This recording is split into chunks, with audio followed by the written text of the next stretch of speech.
Good evening, everyone, and welcome. We are so glad to have you all with us this evening. My name is Alyssa Hunt. I'm the program director at the Alice Paul Institute. I am pleased to welcome you. I want to acknowledge that while we are not physically at Paulsdale, all of us in South Jersey are on land that historically belongs to the Nanaco Lenape tribe, and we stand in solidarity with them and honor their relationship to this land.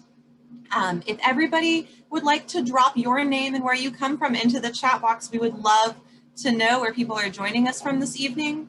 Let's see, before we get started, it's May, as you all know. Somehow it's almost the end of May, which is wild. I don't know where this year is going. But May is Asian American Pacific Islander Heritage Month.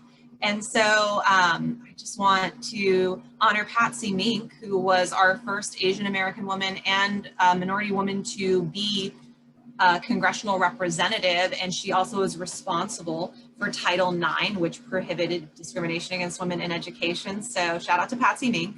May is also Jewish American Heritage Month. And so I actually didn't know this. I thought Bella Abzug was the first Jewish American woman in Congress. And I found out that I was wrong recently. The first Jewish American woman in Congress was Florence Prague Khan, who served starting in the 20s and served for 12 years. And she has this quote I just wanted to share. "There is no sex in citizenship, and there should be none in politics." Which segues really nicely, I think, into the conversation we're going to have this evening. We are recording tonight, so if you don't want to be on camera, please feel free to just turn your camera off. And then when we go into the Q&A period where we're having a discussion, because the goal of this evening is a discussion, feel free to raise your hand, unmute yourself, and talk with us. Or if you're not comfortable doing that, you can just drop your question in the chat box, and we will make sure that it gets heard. So without further ado, I want to welcome Steve Anderson, who is joining us from Illinois tonight, where he, a former state legislator, founded GOP for ERA, and he's going to talk to us about his own career and why this was a mission that he decided to take on personally. So I'm going to hand it to you, Steve. Also, apologies, I realized we misspelled your name in our marketing materials. No, that's perfectly fine and very normal. Thank you so much for inviting me. It's an incredible honor to be here with the Alice Paul Institute. You know, I've been fighting this cause now for a very long time, but to actually be under the auspices of the Institute itself is really an honor for me. And it's an incredible honor, continues to be, to play a supporting role in the ERA. And it's one that I relish. It's something, oftentimes when I speak about it, I say that this is a tombstone item for me. You know, if you think about what you'd like on your tombstone, for me, this is at the top of the list. Above my name is, you know, past the ERA in Illinois, hopefully everywhere soon, but in Illinois. So this is a passion of mine. And I thought I'd talk a little bit about my personal journey with the ERA, and then also where we're at, and what questions remain and what issues remain. But most importantly, I love a dialogue. I absolutely love a dialogue. Monologues are fine, and if you want to listen to me, I'll talk. But if you want to ask me questions, and unless Tane or Alyssa tell me not to, just unmute yourself and interrupt me. It's not an interruption. I love a conversation. So please, please, please feel free to do that. But to get started, a little background on me. Grew up in the great state of Illinois, where I presently live. I've never lived anywhere else. And I learned about the ERA in 1972 when it was first up in Congress to be passed, but I wasn't very sophisticated. I was 8 at the time. But when I was 8, I heard 2 things in school. So I was probably in what, 2nd grade, maybe at 8. I learned 2 things. One was that the ERA, this thing was going to pass, and it was going to make equality the law of the land. I thought, okay, cool. The other thing I heard was that we were going to shift to the metric system. So neither turns out happened, either of them. We didn't shift to the metric system. I'm honestly happy about that one. But we did not pass the ERA. And that, of course, is a huge disappointment and injustice to us all, not just women, everyone. The The next stage, we're going to fast forward a little bit because, of course, there was a little gap in my timeline between 8 and when I entered the state legislature at about 50. But in that time period, obviously, 30, at that point, 36 states, 37, 38, 35 states had passed the ERA. And we fast forward to my first session in the Illinois legislature. So I am a freshman Republican pro-life representative. And it was really one of the first weeks I was down in Springfield, Illinois, which is actually where I am right now. It's in the center of our state and it's our state capital. So I've got my new office and starting to learn the ropes and meet with people. And one of the things that you do very commonly is you meet with lobbyists who come in and want to engage you on any variety of topics. One of the most interesting things about being an elected official at the state level is the number of different topics you get to engage in. You get to learn about, and you know, it's anything and everything because it's all about life, right? It could be anything from a social issue to a financial issue, you name it. So this person walks into my office one day. I always maintained an open door policy and said, "Representative, I want to introduce myself and I want to talk to you about a very important but bad bill. Very bad bill. We want to make sure you're aware of it." And I said, "Okay, cool. You know, always want to be aware of the good and the bad." And so she explained it was the ERA. And I was taken aback by that because although I had not kept up on it, I couldn't see how that would be a bad thing. And so of course I asked this person who purported to be a lawyer, and I said, "Well, why would that be a bad thing? And why you in particular, a woman, why are you opposed to the ERA?" And she said, "Well, it's all about abortion. You know, it's really just about abortion." And I said, and being a pro-life individual, I said, "Okay, so I'm glad you brought it to me because that's, you know, for real, you know, a thing I am concerned about personally. And I'll look into it because if you're right, then I would have a problem with the ERA." I'm sitting here talking to you tonight, so obviously the story didn't end there. I did my own research. I'm a lawyer. I have been for about 30 years. And I quickly delved into the topic because it really was one that mattered to me. I was telling Alyssa before we started that my family is ancestrally Swedish, 100%. My family came here in 1957, and I like to be very proud of the history of my ancestral home in their stands for equality, their stands for equal rights and equity. They are a very high-performing, high-profile country in that regard. And I like to believe a lot of those influences came with my parents and when they raised me. So for me, the idea of being against the Equal Rights Amendment, just as a facial matter, was very difficult. But I looked at this question of abortion, and what I found out was not only was it really wrong, you know, just factually and legally incorrect, but the groups that were against it were really manipulating, and I go as far as say lying about what the ERA would do.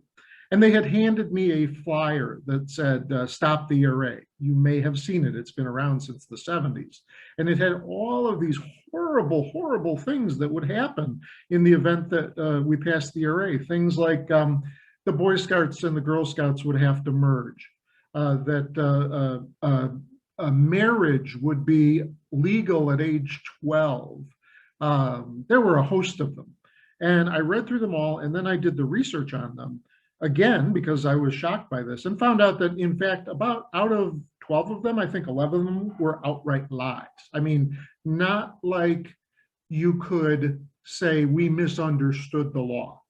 It was outright lies, because what I looked at was they were going back to a report that then attorney Ruth Bader Ginsburg had written for Congress investigating sex discrimination in the US Code. It's still available online, and it's kind of interesting to page through. But what it is it's an examination of going through the various statutes at that time that governed the United States and identifying where sex was a distinguishing characteristic. Not necessarily that it was wrong to distinguish, but simply saying they used the terminology in a variety of places. And oftentimes, I like to give the example of the marriage at age 12 example. All that then Attorney Ginsburg did was she said, here's a section of our statute that says men, boys really, but men cannot marry before the age of X, or it actually probably said women, because they wouldn't care about what boys would do. And it said, women can't marry before this age. And she said, it should be changed properly to people. People can't be married before this age, not women. She was not advocating for the age. She was advocating for neutralizing the terminology. That was it. It wasn't hard to understand. So this was an outright lie. And that's what motivated me, was the fact that they're willing to lie on such simple and easily discoverable things. I said, these people have a real issue. They have a real problem that they're willing to do that. And what I quickly discovered was the abortion was the same, was that not only is it legally incorrect, but they're using it as a Trojan horse. They're using it as an excuse to scare pro-life people into not being about the Equal Rights Amendment, when in fact the Equal Rights Amendment has nothing to do with abortion. So I like to say that this person who alerted me to the issue probably didn't expect the result that she got, which was she created in me the strongest advocate for the Equal Rights Amendment in a pro-life Republican, I think, ever. Because now I became passionate about it. If they must hate it enough to lie like that and to fight against it, this has got to be good. So I then launched on my career in the legislature, and it took me 4 years to get it done, was to pass the ERA in Illinois. We had been trying year after year.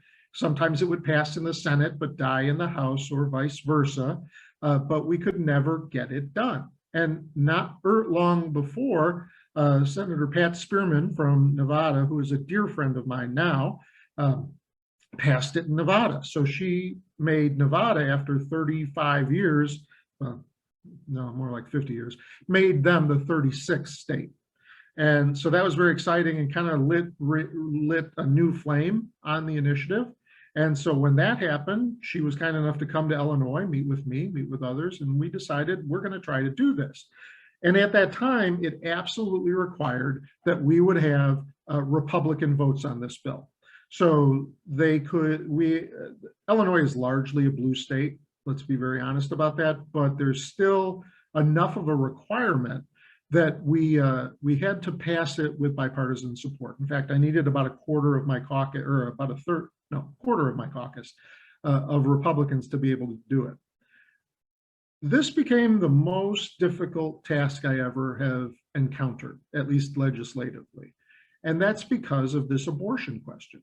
Anyone who tells you that the two aren't tied together politically is lying to you. You have to address the issue. And I say that to this day because we're still fighting in Congress right now. And again, if you don't bring up abortion and you don't separate the two, you're going to lose, because the Republicans are going to go, thank you for a very, very nice meeting. And if you don't bring it up, they're not going to bring it up, because it's kind of an uncomfortable subject.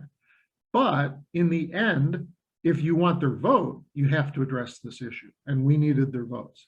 So I spent a very long time with my colleagues, one-on-one, 2x2, trying to get them comfortable with the idea, which is not easy, because as I was doing that in Illinois, at the same time, the Stop ERA folks were also seeing those same people and reminding them that if they were to vote for this, they would automatically be labeled pro-choice, which that might be fine to many people on the Zoom call, but it would not be fine for them. And you have to recognize the political realities of that. Fortunately, I did manage to cobble together a group of Republicans, some who were retiring, and quite frankly, the idea of being on the right side of history when you're retiring is a very attractive thing to a lot of people, regardless of party. So sometimes things they might not be comfortable voting for if they're going for re-election became more palatable to them. And I took advantage of it, because quite frankly, I don't care how I do it. I just want the ERA passed. So we had a very long House floor debate on this topic. And I got to tell you, it was so emotional. People care deeply about this issue on both sides, but I was paying more attention to the feelings of the people on the pro-ERA side. But something happened. And and it was very surprising to me. What happened was I started to lose Democrats during the debate. I'm like, what the heck is going on here? And what was happening was that the Black Caucus, and that's their name, for the caucus, it's the Black Caucus, started to go negative. And I was trying to figure out why. So I quickly ran over to one of their leaders and I said, what's happening? And one of their leaders that I was talking to was a woman. And I said, why are you guys negative about this? And she said, well, we're not negative about the ERA, but we're tired of waiting in line. And she characterized it as a white woman's problem. And she said, we've been waiting longer for our rights. And so we want our initiatives passed before yours is passed, yours being the ERA. I was shocked by this. And we almost lost because of it. Now, fortunately, at the end, we got a lot of those people back because I think they, in fact, recognized that we were going to push it through at the end of the day. And they didn't want to be on the wrong side of history, but it was very, very close. It was shocking, by the way, to watch the pro-life Republicans who were opposed to the ERA yielding time to the pro-choice African-American women who wanted to argue against the ERA. It was just bizarre. When you think about who's giving up their time to talk to another, you don't usually see that kind of bipartisanship. So it was very, very odd. But at the end of the day, when the vote came down, we needed a total of 71 votes in the Illinois House. We have 118 of us. We needed 3/5 majority to be able to pass this. And by the way, there is no requirement of a governor's signature, and it had already passed the Senate. So at that point, we're good to go. And so what ends up happening is the vote goes, and we see it on the board, goes up, and it reaches that 71 threshold. And everyone is overjoyed. The vote is taken. We've won. We're cheering, we're hugging, we're crying. And I look up at the board and there's 72 votes. There's another vote that I didn't know about, that I didn't anticipate. And I had to quickly figure out who it was. And you know who it was? It was my leader, a man named Jim Durkin, the leader of the minority party, the GOP. I hadn't even talked to him about it because I figured he wouldn't want to go against the majority of his caucus. And so I asked him afterwards, I said, Jim, what happened? And he goes, I just couldn't go against my own daughter. He said that was what it flipped for him. Now, I don't want everybody to vote just based on their own self-interest, but you know what? I'll take it. And I was thrilled that he was willing to come out against his whole caucus and take the heat for doing that to stand for women's rights. So we won. Illinois became the 37th state to pass the ERA, and then 2 years later, Virginia, of course, became the 38th in 2020. 19? Which is it? 19? 20. I lost track, I'm sorry. Anyway, I was there. It was very exciting. And in the interim, I had traveled. Thank you to Audrey Muck, who just said 2020. I traveled the country trying to find extra states or other states. And I still do that to this day, but I do it in a virtual setting. But before COVID hit, I had traveled to Florida, Arizona, Utah, Missouri, Virginia 3 times, New York for conferences to promote it. I traveled anywhere that people would listen. And so I was lobbying the various halls of our various legislators to try to get it done. And I was thrilled when we were there and when Virginia did in fact get it done. It was a very proud moment for all of us. You'd think that'd be the end of the story. That was 38 states. And why are we having this conversation if we're done? I would argue, by the way, that we are done, but I don't get to decide. So what has happened now since we've done that? And why did I form this group called GOP for the ERA? So 2 questions. First question, and by the way, ask questions, don't hesitate. So why are we still fighting? Well, number one, even though we have 38 states, the archivist of the United States has refused to certify Virginia's their filing of the ERA. And by doing that, that means that it is not technically a part of the Constitution. My own opinion is that it is, and the reason for that is the Constitution, and especially amongst Republicans who like to proclaim their originalist or textualist attitude towards our Constitution. In other words, just read it and you can know what it means. If you read the Constitution, there's only two requirements in it. One is that the House and the Senate pass it, the Congress, the federal House and Senate, pass it by 3/5 majority. And number two, that 3/4 of the states pass it, so 38 states. That's it. That's all there is. There's nothing else. So if you're reading the Constitution, it's a part right now, and I think it is. However, people will quickly point to and say, aha, but there was a time limit. There was a time limit, and the time limit expired long ago. And in fact, there was a time limit located somewhere near the Equal Rights Amendment resolution, but not actually in it. And that's a huge distinction. The reality is, if you look at the original resolution from 1972 and you read all of the text from top to bottom that is the bill, you will not find a deadline in there. Where you will find it is in the preamble. In other words, the section of the bill that is reserved for people to talk about how great their bill is. In other words, where it's the whereas clause, as a lot of people call it. Whereas my bill is the best bill since sliced bread, and whereas my bill will cure cancer and every other ill, those sorts of things. That's where a very canny staffer in 1972 stuck the deadline, because some legislators wanted a deadline in there. So they put it in, but they didn't put it in the bill. And so in my opinion, again, second reason why there's no deadline is because it's not effective. Those sections didn't ever get sent to the states. The only thing the states were voting on were the 24 words of the Equal Rights Amendment, nothing else. So once again, another strong argument for why it's in the Constitution already. Third argument that we're working on right now is we are trying to repeal that deadline, which I don't think is enforceable, but you try everything you can. So we're working on repealing that now in the Congress, because what Congress can create, Congress can also remove. And so the idea here is that we have passed now in the House the resolution required to remove that deadline from the preamble, and it presently sits in the Senate where we have 52 votes, but we do not have 60, and we need 60 to be able to move the bill. So that's where we are right now, and that answers the second question that I posed to myself, which is, what is GOP for the ERA? Why did I create this group? Quite frankly, because we needed to.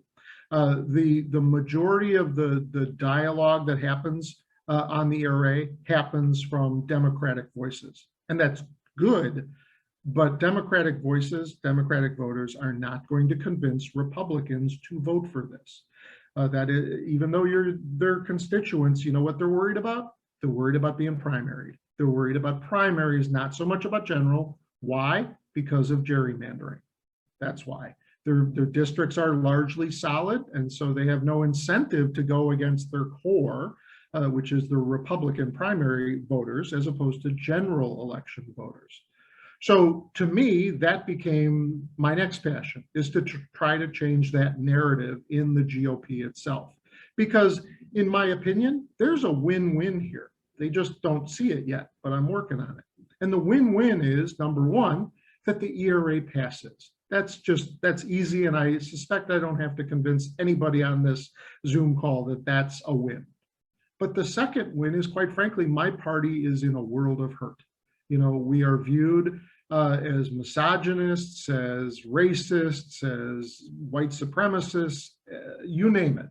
And some of that is deserved, quite frankly. And I'm embarrassed and I'm ashamed of that. But that's not all Republicans. And in fact, I would argue that it's far less than the majority of Republicans. And it disappoints me that that's where my party has gone. So part of this is to try to help the Republican Party become a more mainstream organization again. So I formed GOP for the ERA to create what one might call a safe space for Republicans, to be able to say there is an argument that's being articulated by strong Republicans that says that, yes, the ERA is something we can believe in as well. And I tell my Republican colleagues, that it really does, the ERA really does reflect Republican principles. Think about it this way. And now I'm going to speak Republican to you, so if you're not familiar with that, just buckle in. So we have maybe three things that are core principles. There's a lot of other things, but I like to think of three core principles. One is individual rights and responsibilities. Two, limited government. And three, it's about the economy. Those are, I think, core ideas that Republicans believe in. Well, now let's compare that to the ERA. The ERA is obviously about individual rights and individual responsibilities. I remember Justice Ginsburg in one of her debates in the United States Supreme Court said, you know, we're not asking even for help up. We just would like you to take your foot off our necks. In other words, the idea is it's not even boosting us. It's simply giving us just equality, individual rights and responsibilities. They have their own responsibilities to achieve what they can. So it's reflective of that first prong, if you will.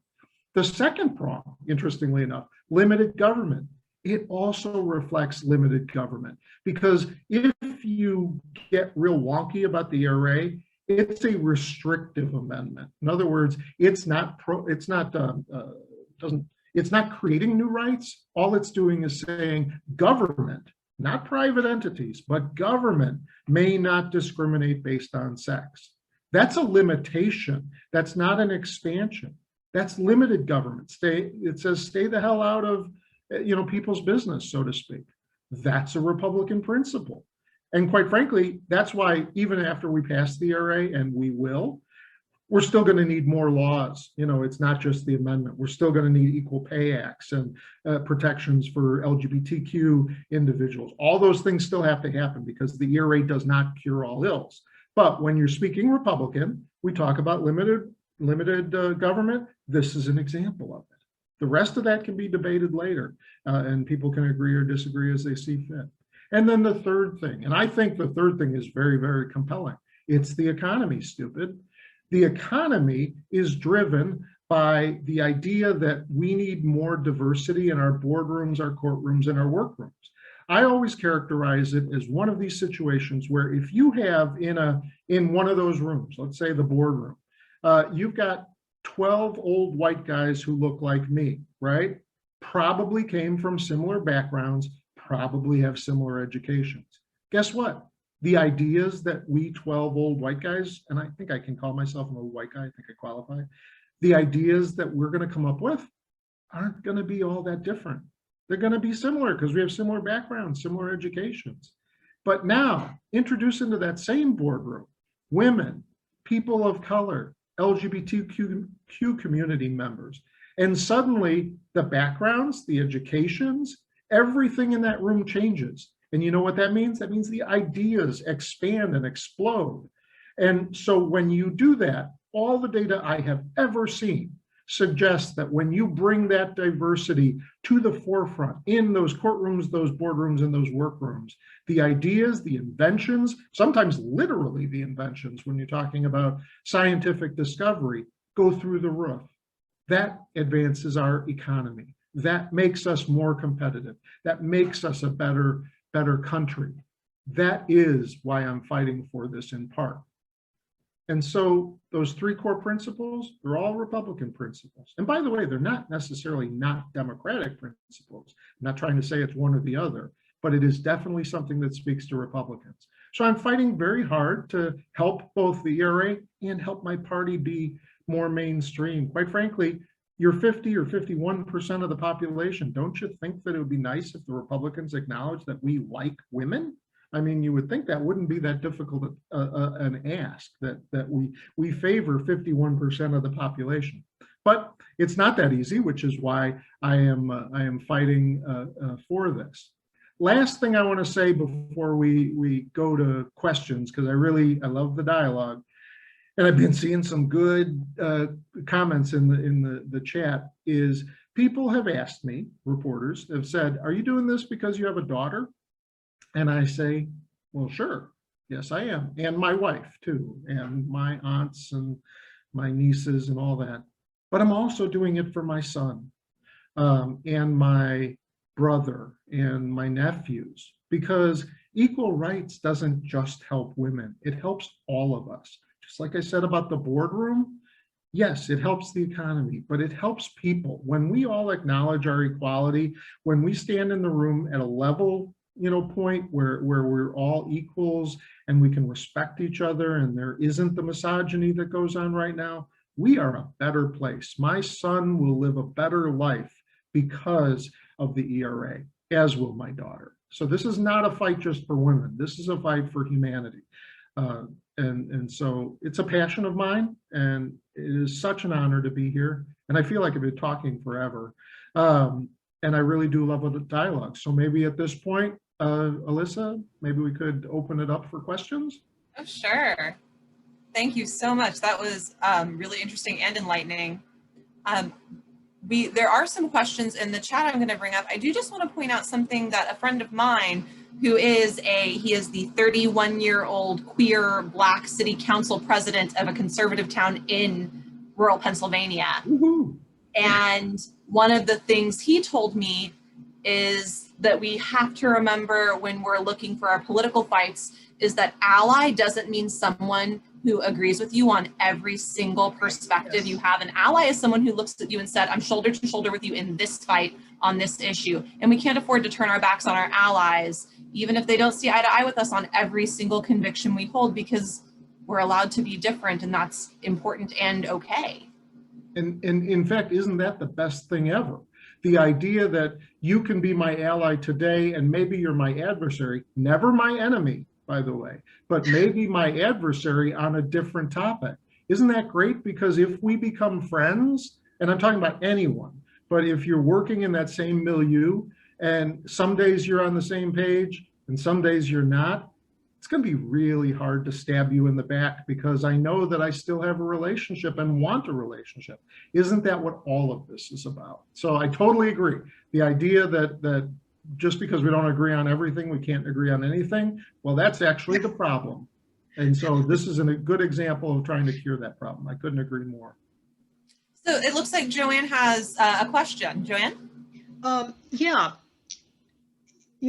How do you what do you say to those who say, well, we don't need an ERA because we have the Equal Protection Clause in the 14th Amendment. Now, Republicans are really big on that nowadays. Sure.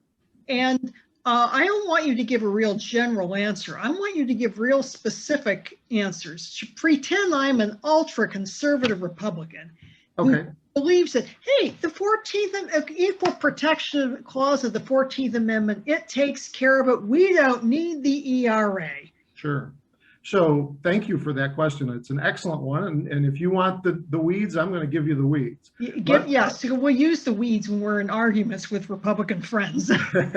So number one, if that were true, we didn't need the 19th Amendment. That one that gave you the right to vote. Absolutely. Right? So that's very simple. That's a simple answer, but you asked for the weeds, so I'm going to give you the weeds. Yep. So when we talk about analyzing whether a law is constitutional under the 14th Amendment, we have to determine what level of scrutiny the court applies to it. And there are three levels. The first one, the lowest one, is called rational basis review. The middle one is called intermediate, hence the middle. And the top one is called strict scrutiny. And the courts are not just supposed to opine, well, we like this bill or we don't like this bill. That's not their job. Their job is to determine, does it meet constitutional standards in the 14th Amendment context? And so the first question that the court has to ask itself is, what are we talking about? And if we're talking about a protected classification, and those are things like race, sex, and then depending on what state you live in, there could be quite a few more protected classifications. Age, for example. They have to ask that question. Are we implicating a fundamental right like that? If the answer is no, we're at rational basis review, which means the law is presumed valid by the court. And as long as somebody can come up with a reasonable basis for why the government might want to do this, it's constitutional, period, the end. It's a very low bar. Next, let's go to the top. What's that strict scrutiny level? That is if something implicates race, specifically race, because the 14th Amendment was not designed for women. It was only designed for race-based classification. Exactly. So if you are now passing a law that discriminates between people of different races and says some races can do X, but others cannot do X, then the courts have to apply to strict scrutiny. So now the law is presumed invalid. Remember, I started with rational basis. I said it's presumed valid. Now it's presumed invalid. Now the person who's advocating for this bill has to prove a compelling governmental interest, must prove that this isn't just something that's kind of a good idea, but that in fact, this is so important we have to be allowed to discriminate against people, because that's what you're asking for. Right. Third, it has to be done in the least restrictive means possible. In other words, they have to narrow the law sufficiently that they only target whatever that compelling governmental interest is. And only if they can meet all of that, presumed invalid, compelling governmental interest, and least restrictive means, only if they do all of that will the law pass muster. So that's race. Where do women fit in? Women are that intermediate category that was created by the courts. And in that case, the law is once again presumed valid. And number two, it just kind of has to have a good idea. You know, it has to be like an important interest, but not super compelling. Doesn't have to be done as a least restrictive means test. So quite frankly, it's just plain easier. So anyone who would argue that race-based claims and claims based on sex are evaluated the same way either doesn't understand how the Constitution and the 14th Amendment works or is outright lying to you, one of the two, because they are fundamentally different, and I can point to 1,000 cases that say exactly that. Is that weedy enough? Oh yeah, exactly. And really, the Equal Protection Clause didn't cover sex discrimination until Pauli Murray and Ruth Bader Ginsburg and other feminist legal scholars really argued for it. Right. And they tried to argue until 1970. Right. And they tried to argue for the same level of scrutiny that race would have gotten. And if they had done that, maybe there would be an excuse not to have an Equal Rights Amendment, but they didn't. That didn't work. And so we absolutely needed to raise the protections of women to the same level of race. And I would note, by the way, that if anybody thinks that the 14th Amendment fixed everything for people based on their race, well, guess what? They still are fighting those same battles. It has not fixed everything. So if at even that heightened level of scrutiny, we didn't fix everything, how do we expect it to work for women? It's ridiculous. That's my answer to why the 14th isn't sufficient. Thank you. So thorough. So I'm going to I see a question about what states have not passed the ERA. And I don't know if you can rattle those up. I will say if you pop over to equalrightsamendment.org, which we'll be posting the link to, it's a website API maintains, you can see a map right on the front page where that will show you. It's Utah, but it's basically Utah, Nevada, and the South. The Confederate Oh, but Nevada passed it a few years ago, right? Oh, I'm sorry, Arizona. I apologize. That's it. We used to say in Illinois, I mean, this is not an argument that is persuasive in the states that remain because they're all the southern states, but we always said, do you really want to be part of the Confederacy on this issue? That only worked in Illinois, so please forgive. So there's a question about senators who might support, because we got to broach that filibuster to get the ERA passed. Are there any thoughts on senators who might be on the fence, who maybe we could start making calls to or organizing to sway their opinion that you can think of? Yes, we are, again, just like I did in Illinois, we're looking at some of the senators who are retiring. Senator Blunt from Missouri, for example, would be one, where I've actually talked with his chief of staff and given him my pitch on why it's a conservative principle, the ERA is. And I was listened to, which is all anyone can ask for. So he's an example, but Senator Romney out in Utah is maybe a long shot, but still out there. Yeah, we've got a list of about 8. And when I say we, I mean the ERA coalition, because I'm also a board member on the ERA coalition. I can't rattle them off, but the Pennsylvania senators as well, Toomey, I think, and I can't remember the other one. But yes, Absolutely. And yeah, I would encourage you to, in your own states more than anything, because it's less effective to be an out-of-stater. You know, quite frankly, senators aren't going to listen to me, other than subject matter expert. They're not going to listen to me because I'm in Illinois. You know, the Missouri senator shouldn't take into account what I'm thinking about it, but he should take into account what his constituents are. So wherever you live, reach out, yes, absolutely, to your senators.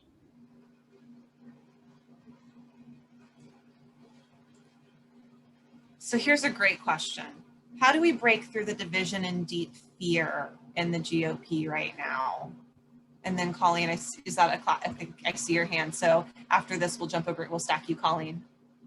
So I'm trying to do that with the GOP for the ERA. And I really meant it when I said a safe space. And so the fact that you said the fear, I think really is accurate. You know, I'm trying to alleviate that fear by putting together individuals who support this. And by the way, if you have any Republicans that you know who might be interested in being a part of GOP for the ERA, please send them my way.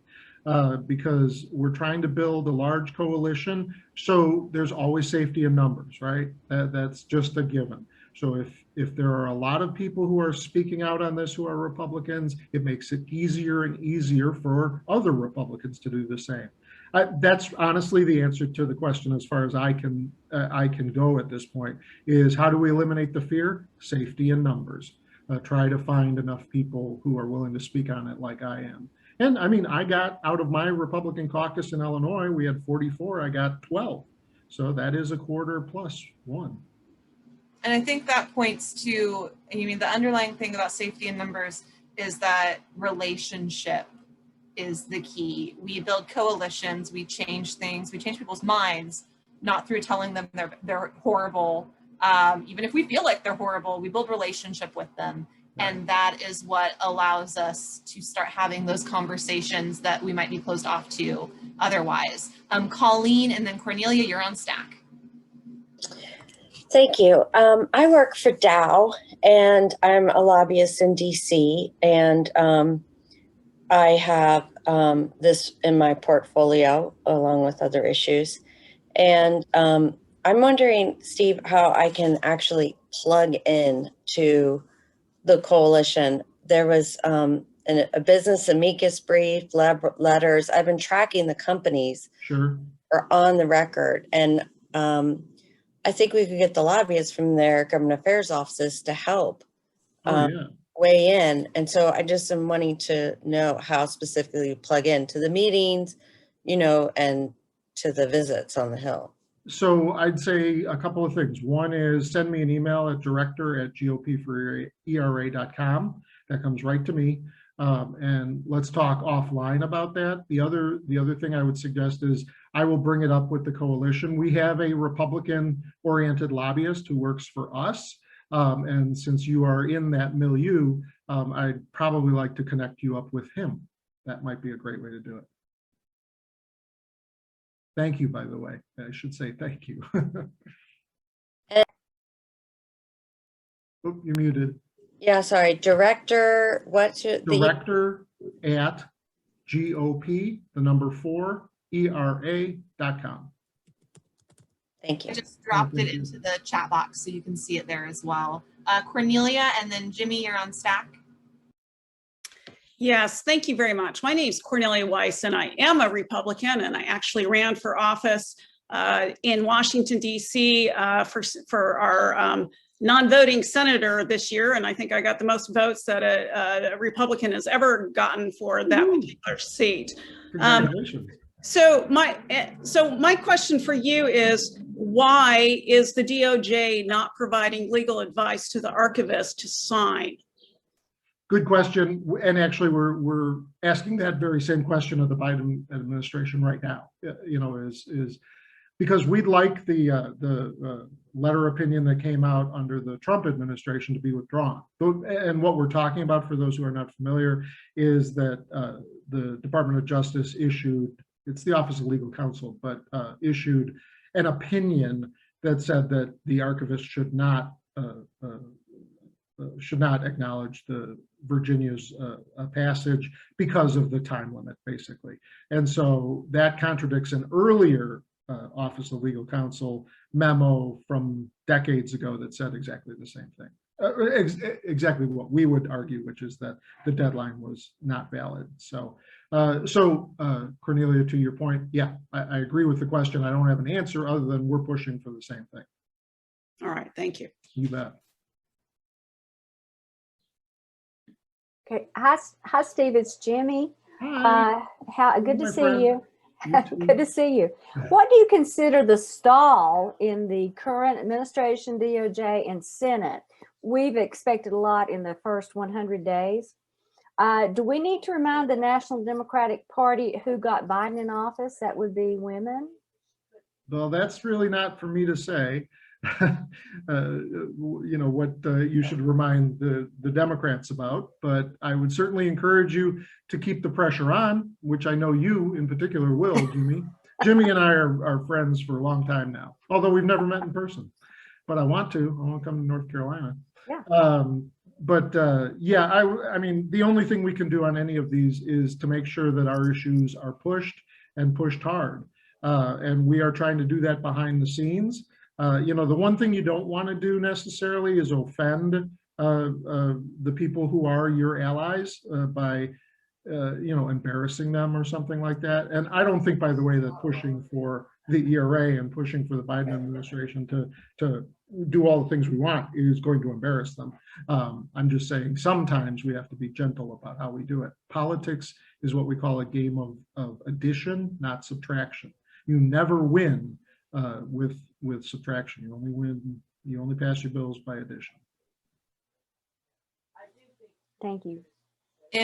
There's a document that we have at API, and it's, I believe Amelia Fry wrote it down, but who's Alice Paul's biographer, but it's Alice Paul's rules of thumb. And one of them is to never humiliate your opposition.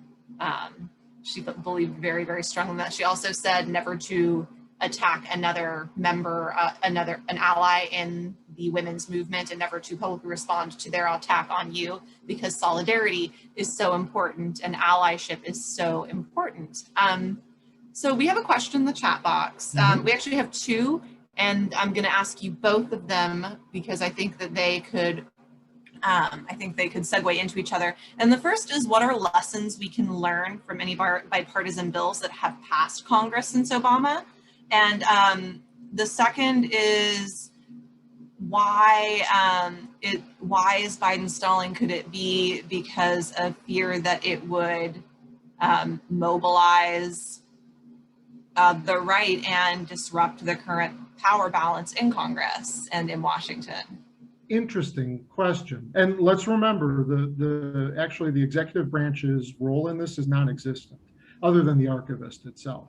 You know, once the vote takes place, that's it. I mean, in the late 1970s, when they actually amended the bill the first time to extend the deadline, the president then, which I think was Jimmy Carter, did sign it.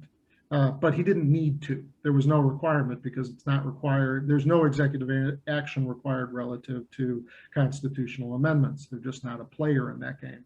So if we remember that fact, balance the seeming inaction by the Biden administration, which I wouldn't call it that. I wouldn't characterize it as that. And I don't make excuses for anybody, but I would say in this, right now, we don't have 60 votes. All right, that is a factual matter. And so what exactly is the Biden administration going to do? Other than, I would love for them, by the way, to ask the archivist, or tell him to, or whatever the right word is, to acknowledge it. But remember, at the end of the day, either way, we're going to end up in court, because the other side is going to say, nope, the deadline did it, you know. So we're in court right now, but we are trying to strengthen our arguments. And one way to do that is by having Congress repeal the deadline. And so when we're ultimately in court, which is where we're going to be, having that deadline gone makes it even better. So there is some logic to the idea of the Biden administration maybe playing its card, or what's the metaphor? keeping your powder dry, I think, whilst we try to do what we can do in the Congress. I'm not privy to their thought process. That's just my observation about timing on everything. I think it's really interesting to remember that the executive branch, while the executive signs bills into law, that is not the way constitutional amendments get ratified. And I think it's such a, there's so much people don't learn about, we just lack so much basic civic knowledge and education in the United States. It's one of the things I try to do is teach young people and people of all ages really about these processes. Because, you know, like Woodrow Wilson gave a speech to Congress in support of the 19th Amendment, but that was the only thing he was able to do because the executive doesn't make laws. Exactly. Exactly right. So, yes, totally. So I guess we are coming up to the end of our time. So I do want to ask if any of our other attendees have any more questions. And yeah, Lori. Yeah. Steve, thank you so much. I've heard you speak now half a dozen times. I never grow weary or tired of it. I learned so much. So thank you.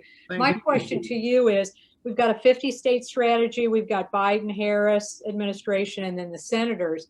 Is that what we should be doing at the state right now, focusing on all three of those if we're responsible? I'm with the League of Women Voters in South Carolina. We're doing letter writing monthly events. We're going to be kicking those off. Would you say yes? Put pressure on each of those areas, talk to those folks at each of those levels. Yes, let's move ahead also with the 50-state. So those 12 states, one of which of course is South Carolina. I'm from St. Louis, by the way, so Missouri is another one that's important. But for sure, and it's easy to say yes when you say all of them. But if I'm going to prioritize in a way, I'd probably say put pressure on your senators to vote yes on the repeal resolution is probably number one because it's immediate. okay. But the other that I really stress in my mind is I really do want more states to ratify. Okay. And that's not just because I want all 50, I do, but there's another strategy, and it goes back to the court case, which is that it is not impossible. The court could say, we're going to recognize that there's no deadline, and so the 3 new states count, but they might say, balancing, cutting the baby with the bathwater, that the 5 rescissions also count. Now, I don't, because we didn't talk about it, but there have been 5 states that have attempted rescission. I don't believe they're valid. There's no, if rescissions were valid, the 14th Amendment isn't a part of the Constitution, by the way. But some folks would argue that. But what happens if I'm wrong and the Supreme Court says, nope, that's the case? Then we're 5 states short, which is why I still want more states. Because if we got 5 states tomorrow, suddenly that argument doesn't exist anymore. So I'm always trying to back and double back. Okay.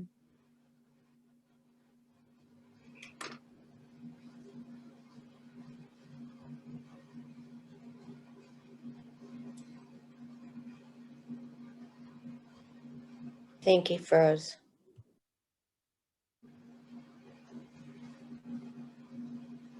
I think you are right. Steve, you froze on us.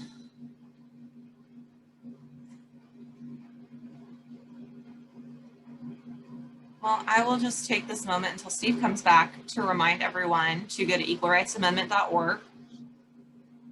You can follow us there. You can go to the ERA Coalition. You can join our mailing list, and we will send you a letter every week to talk about where the ERA has been in the news and what's going on. There are a ton of ways. Oh, Steve, you're back, but you're muted. And I'm back. Sorry about that. I'm in a hotel in Springfield, and I think my Wi-Fi privilege is cut off at the 6 o'clock hour. So sorry about that. Well, do you have any, we are just right about out of time. Do you have any parting words to leave with us as we Well, thank you so much. It is wonderful. I love the conversation. And thank you all for doing what you're doing. Like I said, I play a supportive role, but you play the lead role, and you always have, and you always will. So keep fighting, keep engaging with whomever will talk to you about it, and just keep the pressure on. And I have no doubt that we will prevail. It's only a question of when, but I'd like it to be sooner than later. So thank you so much for having me. Oh, thank you, Steve. It's been a real pleasure. So with everyone else, thank you so much for coming. If you would like to support us in bringing this programming to you and to support us as we bring more and other interesting programs, please hop on over to alicepaul.org and consider making a donation and look into other programs we have coming up. We have two really exciting ones in June. We have the Secretary of State and the Lieutenant Governor and the Chair of the Civil Service Commission, all of whom are Black women, two of whom are the first to hold that role, who are going to be talking about being African-American women in the New Jersey government and serving in the executive branch. And then later in the month, we have Wendy Rouse, who is a scholar from California, who's going to talk to us about the queer history of the suffrage movement and the LGBTQ women who were a huge part of getting the 19th Amendment passed and the way in which they have been excised from history by people who thought it wasn't sanitary enough. So those are going to be really great programs. I hope to see you there and have a great evening. Enjoy your Memorial Day weekend. Take care, everybody.